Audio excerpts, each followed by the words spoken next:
नमस्कार, मैं सिद्धार्थ शुक्ला। स्वागत है आपका SPN9 न्यूज पर। पिछले 1.5 महीने से जिस तरह से मणिपुर में हालात बने हुए हैं, अब इसके बाद देश के गृह मंत्री ने सभी दलों की सार्वजनिक दल बैठक बुलाई है और इसके ऊपर चर्चा करने के लिए और साथ ही इसके ऊपर गठित कमीशन की रिपोर्ट के लिए भी पूरी की पूरी बात करने के लिए सभी दलों को आमंत्रित किया है। बता दें कि पिछले 1.5 महीने से लगातार जिस तरह से मणिपुर में कुकी और मैती समाज के बीच में आपस में लड़ाइयाँ और विद्रोह का ये दौर चला है, इससे पूरे देश की छवि खराब हुई है।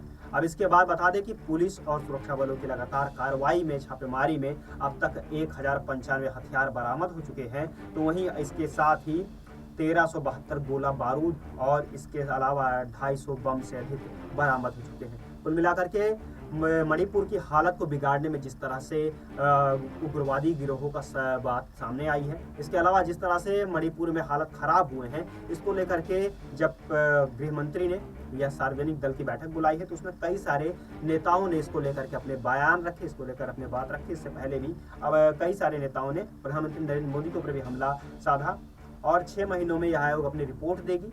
बता दें कि कोई भी रिपोर्ट केंद्र सरकार को देगा और इस आयोग में जो है पर्याप्त शख्सों की आपूर्ति और इसके साथ ही जो भी लोग इसके लिए जिम्मेदार हैं उन सभी के बारे में ब्यौरा देने को कहा गया है। और साथ ही यह भी देने को कहा गया है कि इस हिंसा के दौरान किन लोगों की भूमिकाएं सबसे अहम थी और साथ ही क्या सरकारी अफसरों ने, सरकारी विभाग के कर्मचारियों ने अपनी ड्यूटी को उस दौरान सही जिम्मेदारी से निभाया, और अगर नहीं निभाया तो क्या कारण थे जिसकी वजह से सरकारी अफसरों को अपनी जिम्मेदारी से पीछे हटने के लिए मजबूर होना पड़ा।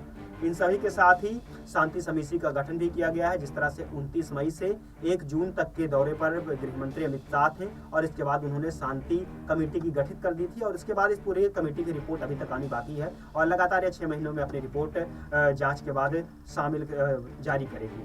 बता दें कि इसके अलावा जो है कांग्रेस ने सरकार के ऊपर निशाना साधा है और यह भी कहा है, जयराम रमेश ने कहा कि मणिपुर में आग लगने के 52 दिन के बाद केंद्रीय गृह मंत्री ने आखिरकार बैठक कर ही दी, लेकिन यह बैठक देश के प्रधानमंत्री अमित शाह को करनी चाहिए थी। अब इस बारे में लगातार विपक्ष का केंद्र सरकार के ऊपर तंज कस रहे हैं और इसके साथ ही प्रधानमंत्री को घेर रहे हैं कि आखिरकार उन्होंने एक भी बार मणिपुर के हिंसा का जिक्र नहीं किया। आखिर वो क्या कारण थे जिसके कारण प्रधानमंत्री ने मौन साध कर रखा हुआ था और वह अमेरिकी दौरा के दौरान भी उन्होंने कुछ भी नहीं बोला।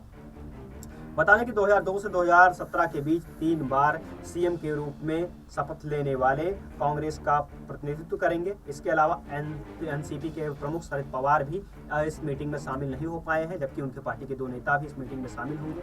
अन्य दलों के भी मीटिंग के शामिल होने वाले लोग भी इसमें शामिल हैं। और इसके साथ ही बता दें कि मैती समाज ने इस पूरे मामले को लेकर के अपनी विरोध प्रदर्शन जताया है और कहा है कि जिस तरह से कुकी समुदाय उग्रवाद से प्रेरित होकर के इस पूरे घटना को अंजाम दिया है, उसके लिए गहन जांच होनी चाहिए और इसके ऊपर कठोर से कठोर कार्रवाई करनी चाहिए। फिलहाल के लिए इतना ही। देश और दुनिया की तमाम अन्य खबरों को भी जानने के लिए जुड़े रहिए हमारे साथ और देखते रहिए SPN9।